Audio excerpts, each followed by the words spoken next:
So hello, what's up mga ka-J-Vlog? Welcome ulit sa panibagong video. And for today's video, ayan, magbibigay ako ng first impressions and quick review dito sa bagong nilabas na mid-range smartphone ulit ni Honor, which is the Honor X8C. Ito na ba yung magiging option nyo compare sa Honor X9C? Tara mga ka-J-Vlog, check natin.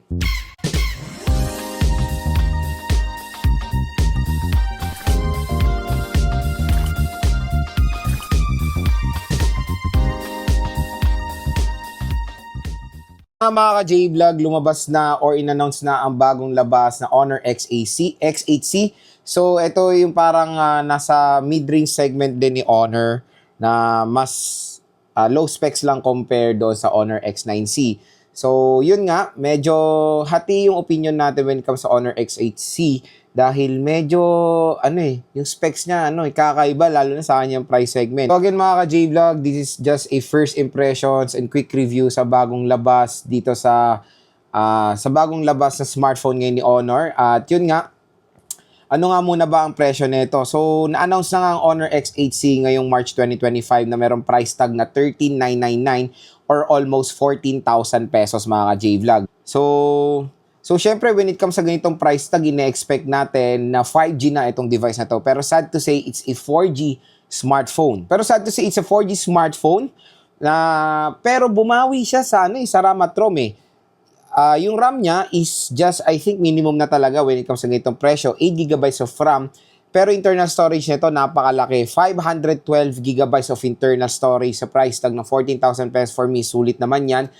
May nakikita naman na tayong ganyan din sa mga ibang brands, pero syempre 512GB is a plenty of storage when it comes sa ganitong price segment na meron naman sa Honor X8C.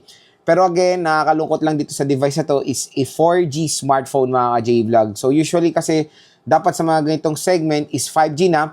I think okay naman siguro na 4G pero siguro nakakapagtapat doon sa 5G chipset. Pero no way. Yung chipset kasi nito is nakikita na rin natin sa mga entry-level smartphone na merong price tag usually na 7,000 to 6,000 pesos. So again, bibigay ko naman lahat ng first impressions ko dito sa Honor X8C mamaya sa later part ng ating video. Pag-usapan muna natin yung kanyang specifications. Sa screen, si Honor X8C ay merong 6.7 inches AMOLED display na merong resolution na Full HD+, 1080p resolution na merong 120Hz screen refresh rate at flat display po itong device na to, hindi po siya curve. Pero when it comes sa punch hole niya, parang dynamic island style na siya. Peel lang tinatawag nila diyan, peel shape design kumbaga. So parang nare-resemblance na rin yung ganito ng iPhone, yung dynamic island nila. So usually yan na rin nakikita natin sa mga Android devices ngayon na medyo minimimic na nila yung dynamic island na nakikita natin sa iPhones. Which is okay rin naman yan, syempre. Maganda rin naman na ginagawa na nilang dynamic island. Pero hindi lang sana, hindi lang sana butas lang siya. Sana may features din siya parang sa dynamic island ng iPhone. So let's hope the Honor X8C, ganyan yung ginagawa nila. Na meron din features tayo makikita or meron din tayong nagagawa doon sa peel shape na punch hole netong device na to. Sa OS out of the box, magandang balita, naka-Android 15 na siya with Magic OS 9. Sa chipset naman, meron siyang Qualcomm Snapdragon 685 na merong clock speed na up to 2.8 GHz pero octa-core CPU ito. At yung GPU niya, sad to say, is an Adreno 610.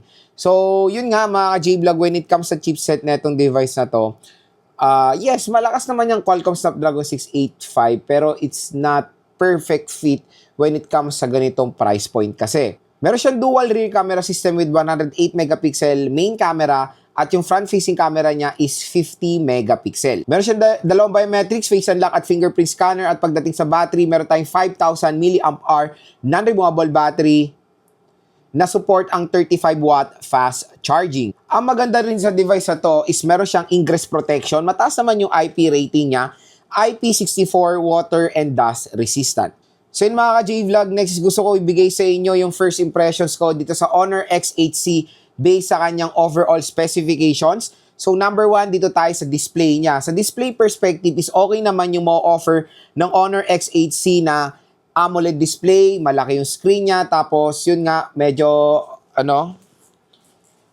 bago yung peel shape na punch hole. which is a good addition naman yan. So when it comes sa display na itong smartphone na to is all goods naman siya. Next, sa OS is okay din. Android 15 na siya. Nasa latest na siya ng Android, which is maganda rin naman yung ganyang, sa mga bagong labas sa device ngayon, including mid-range, dapat talaga naka-Android 15 na out of the box. Next, sa chipset. So sa chipset is medyo 50-50 tayo dito sa chipset niya. The Qualcomm Snapdragon 685. So, usually kasi yung 685, nakikita na rin natin yan sa mga entry-level smartphone kasi nga it's a 4G chipset. Usually sa ganitong mga presyo na 14,000-ish is nasa 5G na. Karamihan talaga ng mga ganitong presyo. I don't know bakit pa naglagay si Honor ng 4G sa ganitong price tag na hindi na talaga perfect fit ang 4G chipset sa ganitong price tag. Any brands na yan, mga ka-J-Vlog, or any smartphone, hindi na siguro perfect fit sa mga bagong labas sa devices na magkaroon ng mid-range 4G. Usually talaga dapat 4G natin nasa entry level na at 5G na lahat ang mid-range smartphone. So again, for me lang naman, hindi po bagay ang presyo ng Honor X8C sa kanyang chipset or yung kanyang connectivity. Next, mga ka-J-Vlog, when it comes sa camera, maganda naman yung camera niya when it comes to specifications. Yung mataas ang rear, 108 megapixel, mataas din ang front, 50 megapixel. So when it comes sa camera quality naman ng device na to, expect nyo, makakapagbigay naman to ng outstanding camera performance. Next, sa kanyang biometrics. Biometrics, face unlock at fingerprint scanner, which is side-mounted. Usually rin, sa ganitong mga presyo, dapat in-display na, di ba? Mid-range smartphone, dapat mga in-display. Usually nga rin, yung mga entry-level or higher entry-level, nakakita na tayo niyan ng mga ng in-display fingerprint scanner. So, yun lang naman, medyo downside din sa kanyang side-mounted fingerprint scanner. Pero again, it's my opinion lang naman, yung mga ibang consumers, okay rin naman ng side-mounted, which is, it's a biometrics pa rin naman yan. You can scan your finger, kahit na side-mounted man yan or in-display, di ba? Pero again, nagbe-base po tayo sa presyo ng device. 14,000 pesos, dapat talaga usually rin ang ine-expect na rin ng consumers in display na to. Next, sa battery is just fine, 5,000 mAh.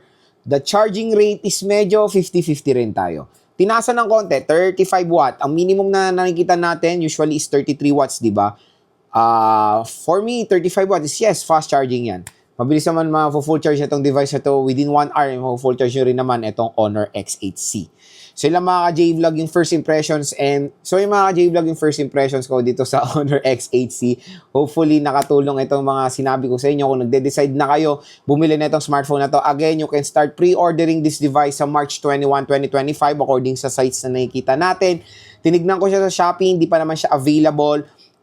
Cut action. Tinignan ko naman siya sa online, hindi pa siya available. Pero kung interested kayo mag-purchase na itong device na to, yun, sana nakatulong itong opinion ko sa inyo. And lalagay ko na lang yung link niyan sa description box. So again, for me, maganda naman yung specs na ma-offer ng Honor X8C, pero hindi bagay yung kanyang suggested retail price. Siguro kung mas binabaan nila to with the price tag of 9,999, mas sulit naman na siya. Entry-level smartphone with 4G chipset. Pero again, pag bibili nyo to sa online, there's a possibility na makuha nyo naman talaga to ng mas mababa.